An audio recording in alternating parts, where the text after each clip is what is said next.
வணக்கம். Red news செய்திகள்.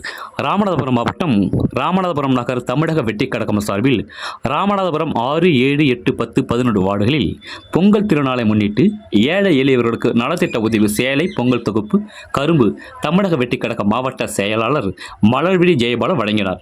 மாவட்ட மருத்துவமனை அமைப்பாளர் மருத்துவர் ஆர். பாபு லத்தீப் முன்னிலை வகித்தார்.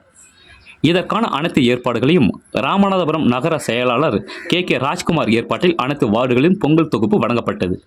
ஒவ்வொரு வார்டுகளிலும் வார்டு செயலாளர்கள், தலைவர்கள், இளைஞர் அணி, மகளிர் அணி, தமிழக வெற்றிக் கழக கட்சியினர் கலந்து கொண்டனர்.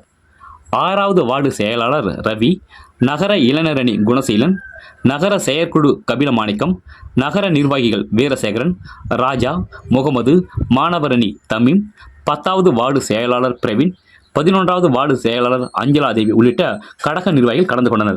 இதில் 500 பேருக்கு நலத்திட்ட உதவிகள் வழங்கப்பட்டது. ரெட் நியூஸ் தமிழ் செய்திக்காக ராமநாதபுரம் மாவட்ட ஒளிப்பதிவாளர் எம்.என். அன்வர் அலி.